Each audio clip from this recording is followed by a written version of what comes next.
As promised, the video analyzing the number 4 in the context of Hunter x Hunter has arrived. I promise guys, I'm not running out of ideas. This has actual basis. Well, you'll be the judge of that. It's definitely my most, out there theory to date. Alright, let's get into it. So, this is a video further commenting on and exploring an argument that I made in the previous video, regarding what I believe will be Kurapika's fate. If you want to check it out before or after watching this, it'll be in the description.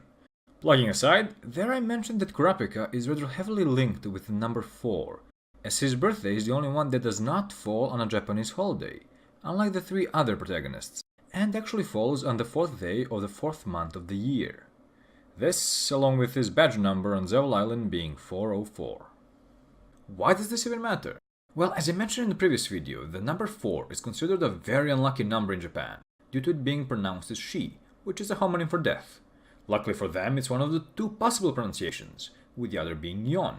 Think Shinigami from Death Note, or Soul Eater, or Yondaime Hokage from Naruto. The number 4 is treated in a similar way as this number, which I will not try to pronounce, because when I do my accent goes haywire and I sound like a drunk Slav who's had his front teeth kicked in. So yeah, it's on the screen. In the West, with a lot of buildings simply not having a 4th floor, or at least labeling it as a 5th. So, how does this relate to Hunter x Hunter? I'm glad I asked myself. This theory is based on the badge number the Hunter candidates received upon entering the exam. Specifically 2 of them, 404, which is Kurapika's badge number as mentioned, and 44, which is Hisoka's badge number. The crux of this theory is the following. Togashi loves his symbolism, and has designated some of the main characters with badges that relate to them in some way. And my line of thinking is that all of the characters that were designated these 2 numbers, which prominently feature the number 4, have been marked for death by Togashi. This includes Kurapika, Hisoka, and Gon, who managed to get a hold of Hisoka's badge number. Kinda. Actually, we've already seen 2 of these deaths. First is that of Gon. I know, he didn't technically die, his condition was described as a fate worse than death.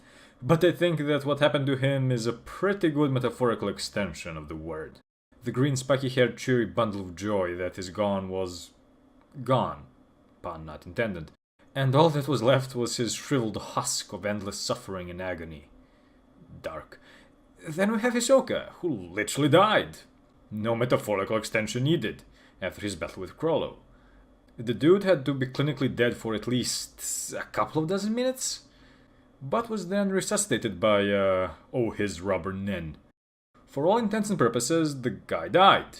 Now, you can argue whether this means Chrollo won their death match or not, but you cannot dispute that he did, for a time, actually kick the bucket.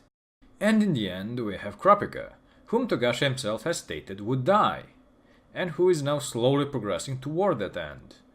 Which was what my video was all about. Plug. In addition to this, I want to add another example of this number symbolism, just so I can show this isn't an isolated case. One more number which is considered a bad omen in Japan is the number 9. As with the number 4, there are 2 pronunciations. Q, as in Kyubi from Naruto, and Ku, which is a homonym for agony or torture. And the character who had the badge featuring the number 99 was none other than Killua. Considering torture was pretty much the kid's playtime, and considering the agony he felt when he was forced to kill Bodoro, the truly most tragic character in all of Hunter x Hunter, abandoned the only friends he had ever had, and returned to his duties as an assassin, which was something he really did not want.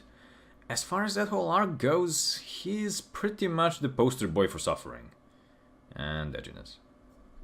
Now, you could argue that Kurapika's badge number is simply a reference to his birthday, the first 4 standing for April, and the 04 for his day of birth. Which does make sense, as in Japan, and other sensical places, dates are written in a year, month, day format. However, this doesn't explain why A. This pattern isn't present with other characters, and B.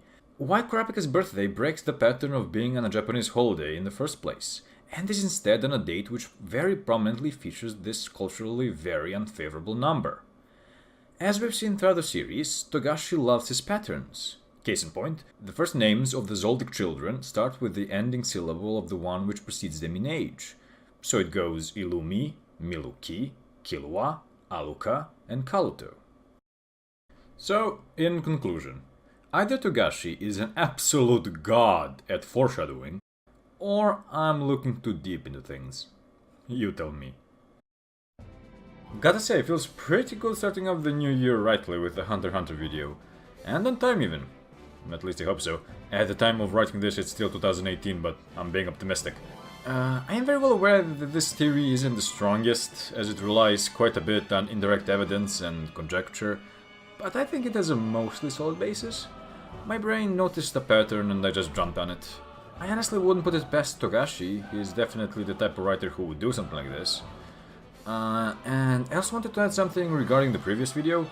I mentioned that Aluka had been hinted at 50 plus chapters prior to being properly introduced, and was going by this picture, but after thinking it through, she had actually been hinted at prior to this.